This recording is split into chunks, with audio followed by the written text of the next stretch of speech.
જય હિન્દ જય ભારત મિત્રો. જય હિન્દ જય ભારત. હું એટલે કે જીગર સર આપ સૌનું સાફલ્ય એજ્યુકેર એકેડમીના આ ઓનલાઈન યુટ્યુબ પ્લેટફોર્મ પર હાર્દિક સ્વાગત કરું છું મિત્રો. સાફલ્ય એજ્યુકેર એકેડમી અને સાથે સાથે એક્ઝામ ગુરુ ગુજરાત આપના માટે હવે આપના ઘર સુધી લઈને આવ્યું છે દરેક ધોરણ એટલે કે ધોરણ 6 થી 10ના તમામ વિષયો અને સાથે સાથે સ્પર્ધાત્મક પરીક્ષાની તૈયારી કરતા તમામ બાળકોને જેઓને પૈસા પાછળ છે પોતે ક્યાંક ને ક્યાંક પોતાનું શિક્ષણ અટકાવી રહ્યા હતા. તો હવે એ પૈસાઓ જે છે એની પાછળ નથી જોવાનું ને હવે તમારે સાફલ્ય એજ્યુકેર એકેડમી અને સાથે એક્ઝામ ગુરુ ગુજરાતના સંગાથે હવે જોડાઈ જવાનું છે તમારા શિક્ષણના સપનાઓને સાકાર કરવા માટે. મિત્રો સામાન્ય રીતે છે આપણે જોતા હોઈએ છીએ કે બધા વિષયો છે એ અગત્યના હોય છે. આપણે વિજ્ઞાન વિષય છે ભણવાનો શરૂ પણ કરી દીધો છે વિજ્ઞાન, અને એની અંદર આજે 7મો લેક્ચર છે. આપણે આગળ કોષની વાત કરી ગયા છીએ, સાથે સાથે રુધિરાભિસરણ તંત્રના છે 3 લેક્ચર આવી ગયા છે. આજે હવે આપણે શરૂ કરવાના છીએ ઉત્સર્જન તંત્ર. આ એક જ લેક્ચરનું છે પણ ખૂબ મજા આવશે આની અંદર. તો મિત્રો સૌપ્રથમ તો છે આ બધા પહેલા તો મોટા ઉપાડે તમારા બધા મિત્રોને છે કોથળાની ગુણો ભરીને છે આ વિડીયો લેક્ચરને છે શેર કરી દો, લાઈક કરી દો. મિત્રો બધી મહેનત તમારા માટે જ છે. તો ખાસ કરીને આ વિડીયો જે છે ધોરણ 6 થી 10ના તમામ વિદ્યાર્થીઓ માટે છે. સાથે સાથે પીએસઆઈ કોન્સ્ટેબલ ટેટ બરાબર, ટેટ 1 તો ગઈ, હવે ટેટ 2 આવે છે ભાઈ. ટેટ 2માં કન્ટેન્ટ માટે જે વિજ્ઞાન શિક્ષકો છે, જે ગણિત વિજ્ઞાન જેમની મેથડ છે એમના માટે ખૂબ જ ઉપયોગી બનવાના છે ભાઈ. એટલે ખાસ કરીને આ બધા મિત્રોને પણ મોકલી દેજો. મિત્રો આપણે પ્રેક્ટિસ સિરીઝ પણ લાવશું આગામી સમયની અંદર. ધોરણ 6 થી 10, ધોરણ 6 થી પહેલા 8, ધોરણ 6 થી 8 આની અંદર જે પીવાયક્યુ છે અથવા તો જે સાયન્સની અંદર પૂછાવાલાયક ક્વેશ્ચન છે આની આપણે સિરીઝ લઈને આવવાના છીએ. તો સૌથી પહેલાં તો છે આ સેશનને જે ઝડપથી મોટા ઉપાડે તમારા તમામ મિત્રો સુધી શેર કરી દો. મિત્રો ચાલો વધારે સમય નથી લેતા અને શરૂ કરીએ છીએ આજનો આપણો વિડીયો લેક્ચર, અને એ છે ઉત્સર્જન તંત્ર. ચલો મિત્રો, ઉત્સર્જન તંત્ર એટલે આપણને સામાન્ય રીતે ખબર છે ઉત્સર્જનની ક્રિયા સાથે સંકળાયેલું છે. શરીરની અંદર રહેલા નકામા વધારા કચરાને શરીરની બહાર ત્યાગ કરવાની જે ઘટના છે, જે પ્રક્રિયા છે, એને શું કહેવામાં આવે છે? ઉત્સર્જન તંત્ર કહેવામાં આવે છે. ચલો એના વિશે છે આપણે ભણીએ છીએ. સૌથી પહેલાં છે ઉત્સર્જન તંત્ર. તો મિત્રો તમને વાત કરીએ મુજબ કે ઉત્સર્જન તંત્ર જે છે અહીંયા જો તમને કીધું છે કોષો દ્વારા, કોના દ્વારા? કોષો દ્વારા જે નકામા પદાર્થો ઉત્પન્ન થાય છે, બરોબર. કોષ છે આપણને ખબર છે. કોષ શું છે? તો કે માનવ શરીર અથવા તો કોઈ પણ સજીવ છે આનો પાયાનો એકમ છે, પાયાનો એકમ. હવે આના દ્વારા જ્યારે નકામા પદાર્થો છે એમાંથી ઉત્પન્ન થાય છે એને શરીરમાંથી નિકાલ થવાની જે પ્રક્રિયાને છે ઉત્સર્જન કહેવામાં આવે છે, બરોબર. વધારાનો કચરો જો શરીરની અંદર રહે તો વધારે રોગો થાય. તો એની કરતાં શું છે અહીંયા એક તંત્ર કામ કરે છે, ને એ કયું તંત્ર છે? તો કે ભાઈ ઉત્સર્જન તંત્ર છે. ઉત્સર્જન તંત્ર શું કરશે? તો કે નકામો જે કચરો છે એ નકામા કચરાને શરીરની બહાર ત્યાગ કરશે, બરોબર છે. તો મિત્રો યાદ રાખજો, નકામા કચરાને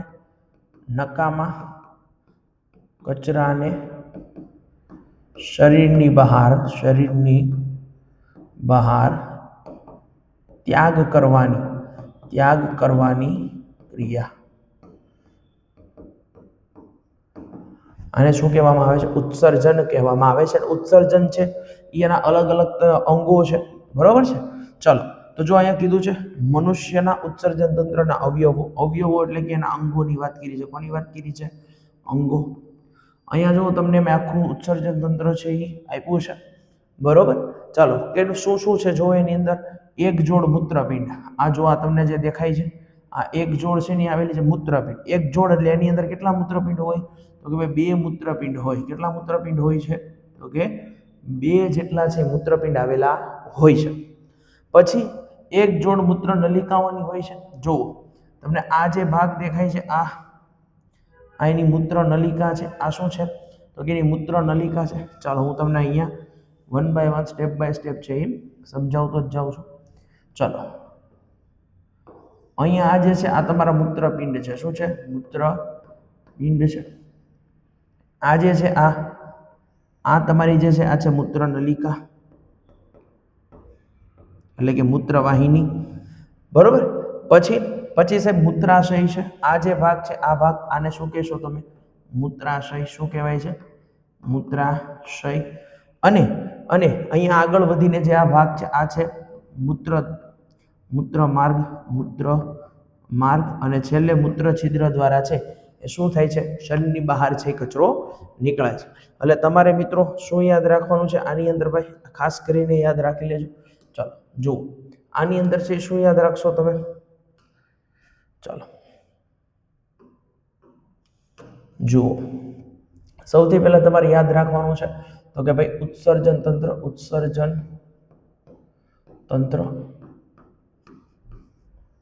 આ ઉત્સર્જન તંત્ર શું છે? તો કે ભાઈ નકામા કચરાને શરીરની બહાર નીકાળવા કરવી પડતી પ્રક્રિયા. બરોબર છે? ચાલો એટલે આ જે છે એ ટૂંકમાં શેને લગતી છે? તો કે ભાઈ વધારાના કચરાને લગતી છે. સાહેબ ઈ ડન થઈ ગયું. ઓકે ચાલો સાહેબ બીજું આમાં સાહેબ શું અમારે ધ્યાન રાખવાનું છે? તો બીજું આની અંદર ભાઈ તમારે ધ્યાન રાખવાનું છે એ વસ્તુ છે આના અંગો, ઉત્સર્જન તંત્રના અંગો. બરોબર છે? ઉત્સર્જન તંત્રના અંગો છે એ તમારા માટે ખાસ અગત્યના અહીંયા બની જાય છે. ચાલો એની અંદર સૌથી પહેલું તમારે યાદ રાખવાનું છે મૂત્રપિંડ. શું યાદ રાખવાનું છે? મૂત્રપિંડ. બીજું યાદ રાખવાનું છે મૂત્રવાહિની, જેને આપણે બીજા કયા નામે ઓળખીએ છીએ? તો બીજું કહીએ છીએ ને મૂત્રનલિકા. શું કહીએ છીએ? મૂત્રનલિકા. ચાલો ડન છે. એનાથી આગળ વધો. પછી છે મૂત્રાશય. શું છે? મૂત્રાશય. પછી ચોથા ક્રમે છે મૂત્રમાર્ગ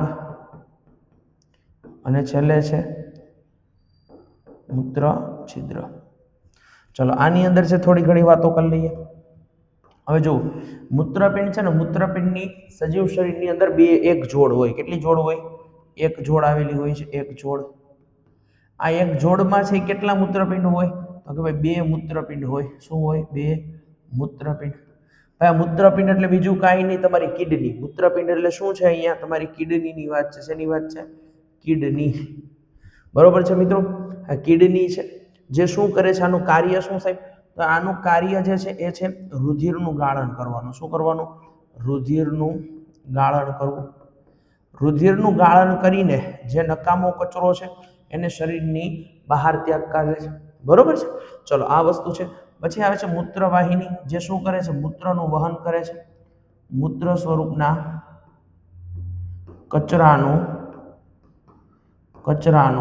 વહન કરે છે. શું કરે છે? મૂત્ર સ્વરૂપના કચરાનું વહન કરે છે. ચાલો ત્યાંથી આગળ આવે છે મૂત્રાશય. આપણે બધાને ડિટેલમાં ભણશું હજી. હા, મૂત્રાશય. તો આ મૂત્રાશય શું કરે છે? તો કે ભાઈ મૂત્રનો સંગ્રહ કરે છે. મૂત્રનો સંગ્રહ કરે છે. શું કરે છે? મૂત્રનો સંગ્રહ કરે છે. મૂત્રવાગ, જ્યાંથી મૂત્ર છે આગળ વધે છે. મૂત્ર છિદ્ર જ્યાંથી છે એ શરીરની બહાર શું થાય છે? શરીરની બહાર ત્યાગ થાય છે. એટલી વસ્તુ છે તમારે ક્યાંક ને ક્યાંક યાદ રાખવાની છે. ચાલો મિત્રો આ વાત થઈ ગઈ. હવે આપણે ડિટેલમાં છે એને સમજી લઈએ. ચાલો તો સૌથી પહેલું અહીંયા આપ્યું છે તમને, જો કીધું જ છે કે ભાઈ મુખ્ય અંગ તરીકે કોણ છે? તો કે મૂત્રપિંડ છે. અહીંયા મુખ્ય અંગ તરીકે કોને લીધું છે ભાઈ? તો કે ભાઈ મૂત્રપિંડને લીધું છે. આ તમારા મૂત્રપિંડ છે. આ શું છે ભાઈ? આ મૂત્રપિંડ છે. મૂત્રપિંડ. ચાલો મૂત્રપિંડ છે એની જોડ કેટલી છે? તો કે એક જોડ છે. કેટલી જોડ છે? એક જોડ. ઓકે ડન સાહેબ. કેટલા મૂત્રપિંડ? તો કે 2 મૂત્રપિંડ. ચાલો આ પેલું અને આ જે છે એ બીજું. ચાલો ઓકે ડન. આને બીજું શું કહેવાય? કિડની. સાહેબ આનું કામ શું? મેં આગળ તમને કીધું એ જો, આનું કાર્ય રુધિરનું ગાળણ કરવાનું છે. આનું કાર્ય શું છે ભાઈ? રુધિરનું ગાળણ કરવાનું છે. આનું વજન અંદાજિત છે 120 થી 170 ગ્રામ. બરોબર? સરેરાશ વજન છે એ 140 ગ્રામ હોય. તમને છે આનું વજન પૂછે તમને. બરોબર છે? તો આનું વજન યાદ રાખજો ભાઈ. આ મૂત્રપિંડનું જે વજન છે, આ મૂત્રપિંડનું વજન કેટલું છે? સરેરાશ વજન કેટલું ભાઈ? તો 140 ગ્રામ જેટલું. કેટલા ગ્રામ જેટલું ભાઈ? 140 ગ્રામ જેટલું છે આનું વજન છે. આ વસ્તુ પણ તમારે છે એ યાદ રાખવાની છે. ચાલો ડન છે એટલી વસ્તુ. આમાં કંઈ ઘટે? બરોબર? ચાલો આ બધી વસ્તુ ફરજિયાત તમારે યાદ રાખવાની છે. ચાલો ડન છે. ચાલો આગળ વધીએ છીએ. પછી જુઓ આના પાયાનો એકમ કોણ છે તો કે નેફ્રોન છે. કોણ છે ભાઈ? નેફ્રોન. આની અંદર શું આવેલું હોય તો કે નેફ્રોન આવેલું હોય. શું આવેલું હોય? નેફ્રોન. બંનેની અંદર છે નેફ્રોન આવેલા હોય. અને પ્રત્યેક મૂત્રપિંડની અંદર આની સંખ્યા છે એ કે એક કિડનીમાં 10 લાખ જેટલી હોય. આમાં 10 લાખ હોય, આમાં 10 લાખ અને આમાં પણ કેટલી હોય? 10 લાખ જેટલી હોય. યાદ રાખજો નેફ્રોન. કોણ યાદ રાખશો? નેફ્રોન. તો જો અહીંયા હું લખી દઉં છું. આ નેફ્રોન છે તમારે યાદ રાખવાનો છે. નેફ્રોન. આ નેફ્રોન શું છે? નેફ્રોન તો કે પાયાનો એકમ છે. કેવો એકમ છે ભાઈ? તો કે ભાઈ પાયાનો એકમ છે. પાયાનો એકમ કોના માટે? તો કે કિડની માટે. બરોબર, પાયાનો એકમ છે. ચાલો ડન છે. આગળ વધીએ. આનો આકાર કાજુ કે વાલ જેવો હોય. જો તમને અહીંયા છે દેખાય જ છે. આવી રીતે આમ છે. બરોબર, અહીંયા આવી રીતે આમ છે. આમ બરોબર. એટલે અહીંયા યાદ રાખજો આનો આકાર જે છે આકાર કેવો છે ભાઈ? તો કે ભાઈ કાજુ કે વાલ જેવો. કોના જેવો? કાજુ કે વાલ જેવો હોય છે. બરોબર, તમને જો અહીંયા કીધેલું જ છે આવી રીતે આમ. બરોબર, ચાલો કાજુ કે વાલ જેવો આનો આકાર છે. સાહેબ મૂત્રનો પીળો રંગ જે છે, બરોબર, મૂત્રનો પીળો રંગ આ આઈએમપી વસ્તુ છે ભાઈ. આ ઘણી બધી વખત પરીક્ષાઓની અંદર છે એ પૂછાઈ ગયું છે. મૂત્રનો પીળો રંગ જે છે એ યુરોક્રોમ અથવા યુરોબિલિનોજન. બરોબર, આ યાદ રાખજો. કયા બે? તો કે ભાઈ અહીંયા યાદ રાખવાનું છે તમારે. શું યાદ રાખશો? તો કે મૂત્રનો પીળો રંગ. મૂત્રનો પીળો રંગ કોના આધારે હોય છે અથવા તો કોના કારણે છે આ મૂત્રનો પીળો રંગ હોય છે? તો શું યાદ રાખશો? તો કે ભાઈ પેલું છે યુરોક્રોમ અથવા યુરોબિલિનોજન.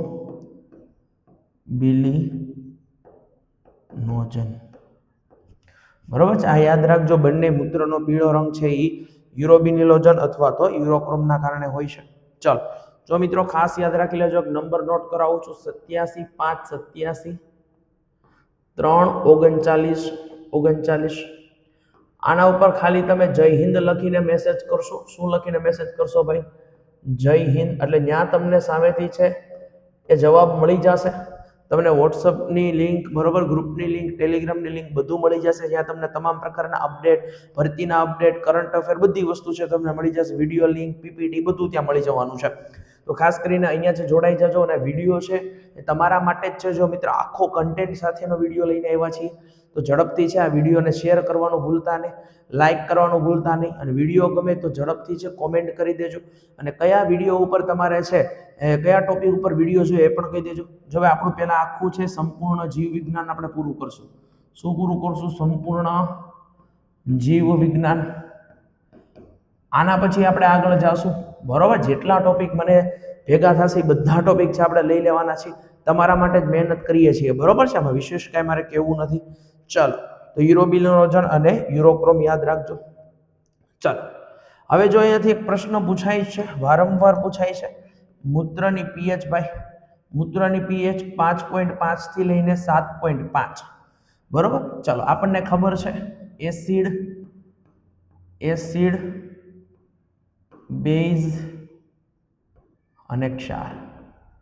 ચલો આની અંદર હું દાખલા તરીકે કહું, એસિડ છે એની પીએચ ક્યાંથી ક્યાં હોય? 0 થી 7 સુધી હોય, એની વચ્ચે હોય. આની તો કે ભાઈ 7 થી લઈને 14 સુધી. અને આ જે છે એ ક્યાં હોય? 7. તો અહીંયા જુઓ તો 5.5 આવે છે, 7.5 આવે છે અને 7 આવી જાય. બરોબર, થી એટલે છે. તો આપણે છે આ મૂત્રની પીએચ છે એ 5.5 થી લઈને 7.5 સુધી. તો ક્યારેક એસિડિક સ્વભાવ, બેઝિક કે પછી ક્ષારીય એટલે કે તટસ્થ સ્વભાવ પણ ધરાવે છે. મૂત્રપિંડમાં લોહીમાં એસિડ બેઝનું સંતુલન જાળવે છે. બરોબર, ચલો અહીંયા શું થાય? એસિડ બેઝનું સંતુલન જાળવવામાં આવે છે. વારંવાર મૂત્ર વિસર્જન રોકવાથી મૂત્રપિંડમાં કણો છે એ જમા થાય છે, જેને પથરી કહેવાય છે. ખબર, ઘણા નાના બાળકોને છે એ વારે વારે આ તકલીફ થઈ જાય છે, પેટમાં દુખે છે. શું કામ? તો કે ભાઈ મૂત્ર વિસર્જન એટલે કે છે એ વોશરૂમ જતા નથી, અટકાવે છે. તો એના કારણે જે કણો જમા થઈ જાય અને આ જે છે એને શું કહેવાય? પથરી. હવે જો આ પથરી જે છે ને કેલ્શિયમ ઓક્ઝેલેટની બનેલી હોય. શેની બનેલી હોય? Calcium oxalate. ચલો અહીંયા હું તમને લખી દઉં છું ભાઈ અલગથી પથરી વિશે. કોના વિશે લખી દઉં છું? પથરી, આ પથરી જે છે એ શેને બનેલી હોય? કેલ્શિયમ ઓક્ઝેલેટ, કેલ્શિયમ ઓક્ઝેલેટની બનેલી હોય છે. આ ખાસ ધ્યાન રાખજો. ચાલો, જો અહીંયા તમને કીધેલું છે કેલ્શિયમ ઓક્ઝેલેટની બનેલી હોય છે, બરોબર છે. ચાલો, અહીંયા શું થાય છે? કણો જમા થાય છે, કણ જમા થાય છે. આ કણ જમા થાય એના કારણે શું થાય છે? તો કે ભાઈ પથરી થાય. એના કારણે શું થાય છે? પથરી. આ પથરી શેની બનેલી હોય છે? તો કે ભાઈ કેલ્શિયમ ઓક્ઝેલેટ. શેની બનેલી હોય છે? Calcium oxalate. ચાલો, ડન છે મિત્રો. આ એટલી વસ્તુ છે યાદ રાખવાની છે તમારે, ફરજિયાતપણે આટલી વસ્તુ છે યાદ રાખવાની છે. ચાલો, આગળ વધીએ અહીંયાથી. ચાલો, અહીંયાથી આગળ વધીએ છીએ. યસ, ચલો. પથરી છે યકૃતમાં થતી નથી ભાઈ. ઘણાને આવો વહેમ છે પથરી યકૃતમાં થાય. આ યાદ રાખજો ભાઈ, પથરી છે યકૃતમાં થતી નથી. પથરીને દૂર કરવાના ઓપરેશનને લિથોટ્રોપિસ કહે છે. લિથોટ્રોપ્સી કહેવામાં આવે છે. એટલે આ યાદ રાખજો. ચલો, અહીંયા આ પથરી માટે જો લખ્યું છે, આનું ઓપરેશન કરવામાં આવે. ઓપરેશનને શું કહેવાય ભાઈ? લિથોટ્રોપ્સી કહેવામાં આવે છે. આ વસ્તુ પણ ખાસ કરીને યાદ રાખી લેજો. ચાલો, કિડનીમાં રહેલી કોથળી જેવી સંરચનાને બાઉમેનની કોથળી કહેવાય. કિડનીની અંદર છે ને કોથળી જેવી રચના હોય, આની રચના છે એને કેવી રચના કહેવાય છે? બાઉમેનની કોથળી કહેવામાં આવે છે. યુરિન એ મુખ્યત્વે 95% પાણી, 2.6% યુરિયા અને 0.3% એમોનિયા ઉપરાંત 2% ક્ષાર અને યુરિક એસિડ ધરાવે છે. હવે છે ને સામાન્ય રીતે મનુષ્યના યુરિનની વાત કરીએ ને, મનુષ્યનું યુરિન એટલે કે મૂત્રની વાત કરીએ તો આની અંદર છે એ જે ટેક્સ્ટ બુકમાં લખ્યું છે એ પ્રમાણે જોવા જાવ ને તમે, તો આની અંદર 95% જેટલું પાણી હોય. કેટલા ટકા પાણી છે? 95% જેટલું છે એ પાણી હોય. કેટલા ટકા પાણી હોય છે? 95%. ચાલો, ડન છે સાહેબ. પછી સાહેબ 2.5% જેટલું શું હોય છે? તો કે 2.5% જેટલું યુરિયા હોય. શું હોય? 2.5% જેટલું યુરિયા અને 2.5% જેટલા અન્ય ઉત્સર્ગ દ્રવ્ય. હવે આપણને એમ થાય સાહેબ અન્ય ઉત્સર્ગ દ્રવ્યની અંદર મારે કોને લેવાના? તો અન્ય ઉત્સર્ગ દ્રવ્યની અંદર તમે લઈ શકો એમોનિયા, બરોબર છે. આ ઉપરાંત છે યુરિક એસિડ, તમને વાત કરી છે. ચલો, ડન છે મિત્રો. આટલી વસ્તુ છે એ ખાસ કરીને તમારે યાદ રાખવાની છે, આ ભૂલવાનું નથી. ચલો, ક્લિયર છે? આ તમારા માટે જ છે. ઓકે, ચલો, આ વાત કરી ગયા આપણે પથરીની ને એના માટેની બધી આગળ આપણે જોઈ ગયા. ચલો, ડન છે. હવે અહીંયાથી આગળ વધતે હે. જો ભાઈ યુરિયાની વાત આવી, કોની વાત આવી હતી? યુરિયા, બરોબર છે. આ યુરિયા જે છે આ શું છે? હવે ઉત્સર્ગ દ્રવ્ય છે. શું છે? ઉત્સર્ગ દ્રવ્ય. ચલો, ડન છે. ચલો, ખાતર બનાવવામાં ઉપયોગી છે. શું બનાવવા માટે ભાઈ ઉપયોગી છે? આ ખાતર બનાવવા માટે છે, ઉપયોગી છે. આના શોધક વોહલર છે. આ પ્રશ્ન પૂછાઈ ગયો પરીક્ષામાં ભાઈ, આઈએમપી છે તમારા માટે. આના શોધક કોણ છે? વોહલર છે. કોણ છે? વોહલર છે. આનું પરમાણુ સૂત્ર યાદ રાખજો, NH2CO2 NH2, બરોબર છે. ક્યારેક આવી રીતે હોય છે NH2CO NH2. આને શું કહેવાય છે ભાઈ? યુરિયા કહેવાય છે. શું કહેવાય છે? યુરિયા. યુરિનને કિડનીથી મૂત્રાશય સુધી પહોંચાડતી નળી યુરેટર છે. ચાલો, ક્યાંથી? તો કે ભાઈ કિડનીથી મૂત્રાશય સુધી પહોંચાડતી નળી. જો અહીંયા તમને મેં કીધેલું છે. ચલો, અહીંયા જુઓ, આ જે છે આ, બરોબર, યુરિનને ક્યાંથી ક્યાં સુધી? તો કે કિડનીથી ક્યાં સુધી? મૂત્રાશય સુધી પહોંચાડે. તો આ જે નળી છે એને યુરેટર કહેવાય ભાઈ. શું કહેવાય છે? યુરેટર. ચાલો, અહીંયા હું લખી દઉં છું યુરેટર. અહીંયા યાદ રાખવાનું છે યુરેટર. અને બીજું એક હમણાં યાદ રાખવાનું થશે અને એ છે યુરેથ્રા. શું યાદ રાખવાનું થશે? યુરેથ્રા. ચાલો સાહેબ, અહીંયા યુરેટર શું છે? તો યુરેટર છે મૂત્રને કિડનીથી મૂત્રાશય સુધી પહોંચાડે. ક્યાં સુધી? મૂત્રાશય સુધી. સાહેબ યુરેથ્રા શું છે? તો કે અહીંયા મૂત્રાશયથી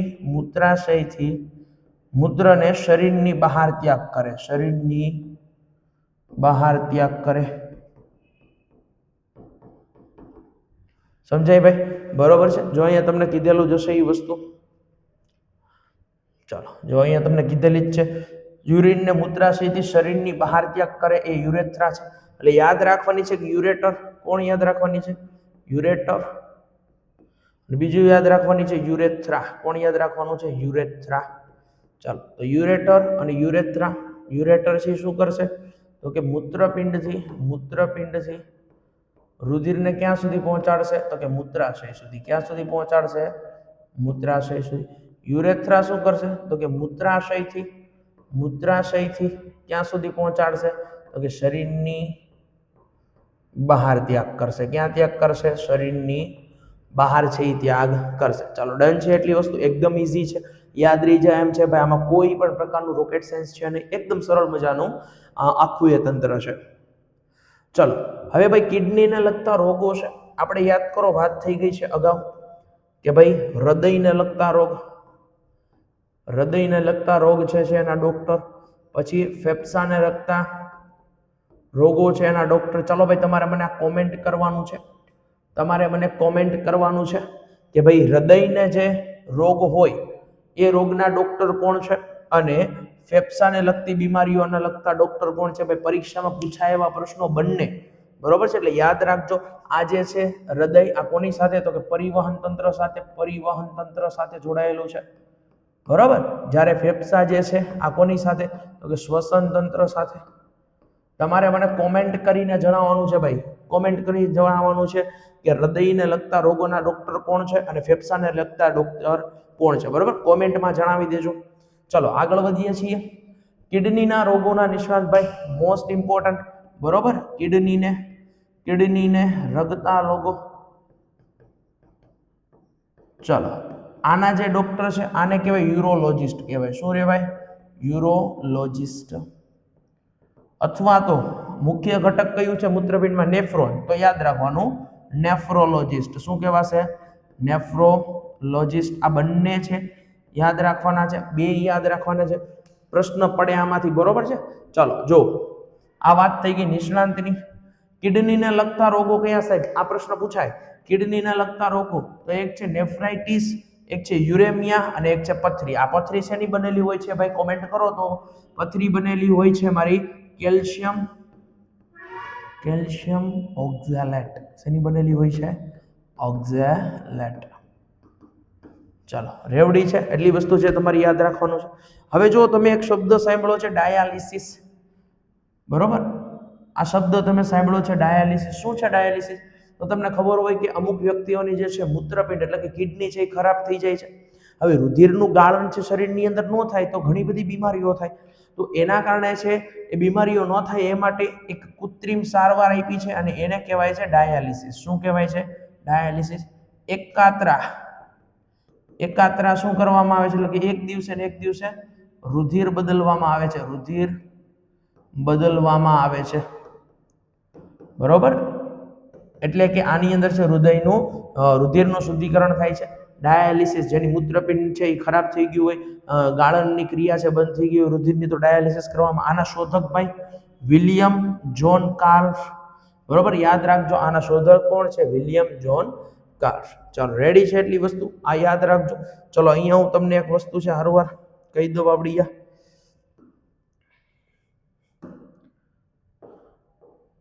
ચલો કિડનીના નિષ્ણાંત એટલે કે કિડનીના લોકોને લગતા, આ તો કિડની ના કેવું હોય તો અહીંયા વાત કરી શકું હું તો કે ભાઈ ઉત્સર્જન તંત્રના. બરોબર છે. અથવા તો મૂત્રપિંડ લખો. ચાલો મૂત્રપિંડના નિષ્ણાંત. તો તમને ભાઈ ખબર હોવી જોઈએ, મેં તમને અગાઉ કીધું એમ. બરોબર છે. ચાલો આને શું બોલાય છે તો કે યુરોલોજિસ્ટ બોલાશે. યુરોલોજિસ્ટ અથવા નેફ્રોલોજિસ્ટ. યુરોલોજિસ્ટ અથવા નેફ્રોલોજિસ્ટ. ચાલો ડન છે ભાઈ. યુરોલોજિસ્ટ અથવા તો નેફ્રોલોજિસ્ટ છે બોલાશે. ચાલો સાહેબ આના જે રોગો થાય, બરોબર, આ રોગની માહિતી તમે અમને આપી દો કે ભાઈ મૂત્રપિંડ છે આના કારણે કયા કયા રોગો છે થઈ શકે છે મૂત્રપિંડની અંદર. તો એક યાદ રાખજો, પેલો નેફ્રાઇટિસ, બરોબર છે. પછી બીજો રોગ યાદ રાખજો યુરેમિયા, અને ત્રીજો રોગ તમારે યાદ રાખવાનો છે અને એ છે પથરી. બરોબર, આપણે આગળ વાત કરીએ મૂત્ર વિસર્જન રોકે તો પથરી થઈ શકે છે. પથરીને શું કહેવાય છે? કેલ્શિયમ ઓક્ઝેલેટ, બરોબર છે. આ વસ્તુ છે, એટલે આ ત્રણેય વસ્તુ છે તમારે યાદ રાખવાની છે ખાસ કરીને. અને કોમેન્ટની અંદર મેં તમને કીધું એમ હૃદયના નિષ્ણાંત તમારે મને કહેવાના છે અને ફેફસાના નિષ્ણાંત તમારે મને કહેવાના છે.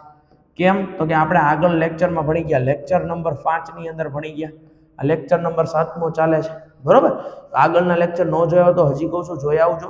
આ લેક્ચરને પણ ખૂબ બધો પ્રેમ આપજો, સાથ સહકારની જરૂર છે આપના. ચલો આગળ વધીએ છીએ સાહેબ. ચલો સાહેબ, અહીંયા અમુક અગત્યની વસ્તુઓ છે.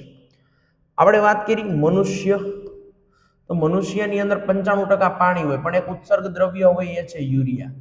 શું હોય સાહેબ? યુરિયા હોય. ચલો ડન છે. પછી જો જળચર પ્રાણી જે છે, જળચર પ્રાણી, તેમાં માછલીઓની વાત કરું તો એમોનિયા સ્વરૂપે છે શું કરે છે? તો કે કચરાનો ત્યાગ કરે છે. ચાલો, આ મનુષ્યની વાત થઈ ગઈ. હવે હું વાત કરી દઉં અહીંયા તમને વાત કરી દઉં છું, એ છે જળચર પ્રાણી. કેવા પ્રાણી છે? જળચર પ્રાણી. તો જળચર પ્રાણી જે છે એમોનિયા સ્વરૂપે, કયા સ્વરૂપે? એમોનિયા સ્વરૂપે કચરાનો ત્યાગ કરે. અને અહીંયા સૌથી છેલ્લે ત્રીજી વાત કરી દઈએ, ભૂચર પ્રાણી. કેવા પ્રાણી? ભૂચર પ્રાણી. પક્ષીઓની વાત કરી દઈએ, ભૂચર પ્રાણી, પક્ષીઓ, ગરોળીઓ, સાપ, આ બધા અર્ધઘન સ્વરૂપના યુરિક એસિડનો સ્ત્રાવ કરે. કોનો સ્ત્રાવ કરે? Uric acid. ચાલો ડન છે મિત્રો, આ વસ્તુ તમારે યાદ રાખવાનું છે. મનુષ્યમાં જે છે એ યુરિયા સ્વરૂપે, અહીંયા પહેલા વાત કરી દીધી, મનુષ્યમાં કયા સ્વરૂપે? યુરિયા સ્વરૂપે. ચલો અહીંયા યાદ રાખજો આપણે. ચલો ઉત્સર્ગ દ્રવ્યો, અહીંયા હું તમને જે આ લખાવી દઉં છું અલગ, બરોબર છે. અહીંયા ઉત્સર્ગ દ્રવ્યો તમને લખાવી દઉં છું. ચલો એની અંદર સૌથી પહેલા મનુષ્યની વાત યાદ રાખો, મનુષ્ય. પછી તમારે યાદ રાખવાનું છે જળચર, માછલીઓની વાત કરીએ છીએ એનો અર્થ એમ છે. અને સૌથી છેલ્લે યાદ રાખવાનું છે ભૂચર, સાપ, ગરોળી, બરોબર છે, પક્ષીઓ વગેરે. ચલો સાહેબ ઓકે. મનુષ્યની અંદર કયા સ્વરૂપે સાહેબ? યુરિયા સ્વરૂપે. કયા સ્વરૂપે? યુરિયા સ્વરૂપે. જળચર પ્રાણીઓની અંદર એમોનિયા સ્વરૂપે.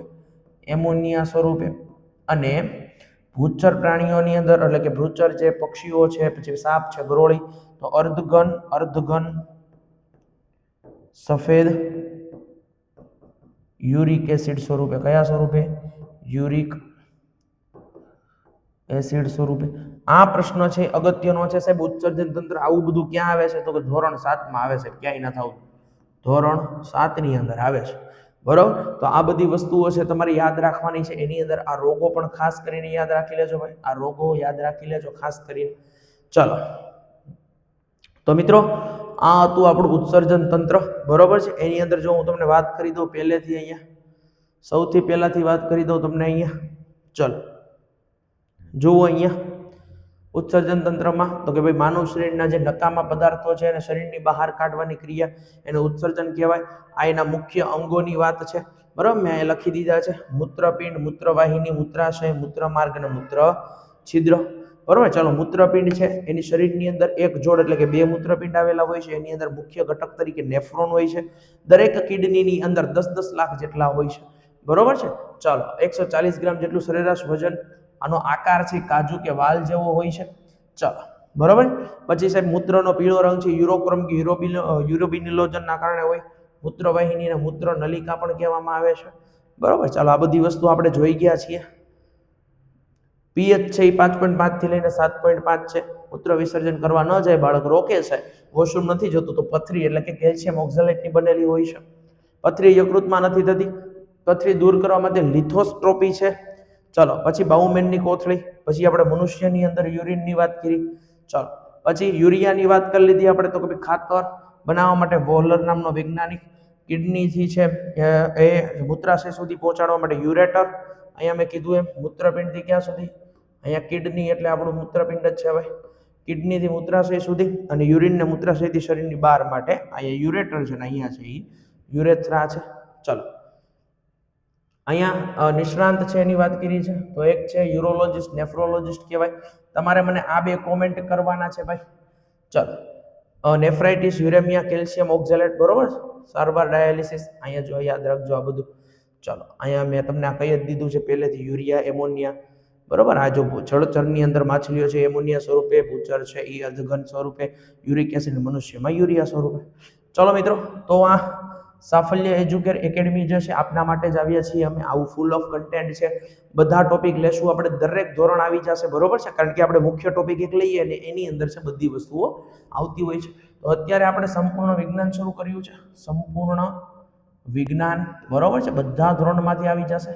બીજી વસ્તુ મિત્રો તો કે જાન્યુઆરીની પહેલી તારીખથી આપણે બોર્ડના વિદ્યાર્થીઓ માટે છે નવું લાવી રહ્યા છીએ, બરોબર. આઈએમપી પ્રશ્નો આપવામાં આવશે, ખાસ કરીને આઈએમપી પ્રશ્નો, એનું સોલ્યુશન કરવામાં આવશે. ગણિતની અંદર આઈએમપી દાખલા આપવામાં આવશે, બરોબર, એનું સોલ્યુશન કરવામાં આવશે. દરરોજની 1 કલાક ભાઈ તમારે ધારી લેવાનું છે, 2 મહિના છે તમારી જોડે, તો અહીંયા છે સાફલ્ય એજ્યુકેર એકેડમી, બરોબર. ચલો એની આ યુટ્યુબ ચેનલ છે એને આપ પહેલા તો છે સબસ્ક્રાઇબ કરી લેજો, અહીંયા છે ફોલો કરી લેજો. દરરોજની ડેઈલી અપડેટ્સ છે અહીંયા તમને મળશે.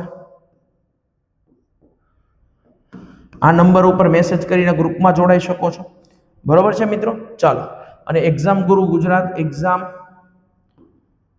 ગુજરાત છે, આની અંદર પણ આપ જોડાઈ શકો છો, બરોબર. અહીંયા પણ છે ખાસ કરીને આપણે સાફલ્ય એજ્યુકેર એકેડમી પણ કોમ્પિટિટિવ એક્ઝામ માટે છે.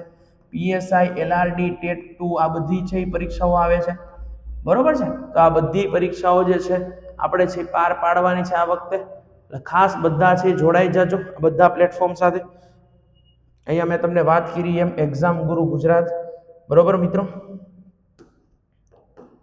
ચાલો, આ નંબર છે 875773393939, આના ઉપર તમે વોટ્સઅપ કરી શકો છો. અહીંયા તમને ટેટટાટ છે, એલઆરડી, પીએસઆઈ છે, સીસીઈએબી, જીપીએસસી ક્લાસ 3 આવી બધી સ્પર્ધાત્મક પરીક્ષા છે. આના વિડીયોઝ તમને મળતા રહેશે, સાફલ્ય એજ્યુકેર એકેડમીમાં પણ મળતા રહેશે, બરોબર.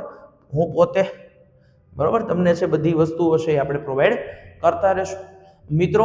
તો અમે તમારા માટે જ છીએ, એટલે બધું કન્ટેન્ટ તમારા માટે લઈને આવીએ છીએ. અત્યારે આ વિડીયો પણ આખો તમારા માટે જ છે, તો ખાસ કરીને વિડીયોને ખૂબ જજો પ્રેમ આપજો, સહકાર આપજો, સપોર્ટ આપજો.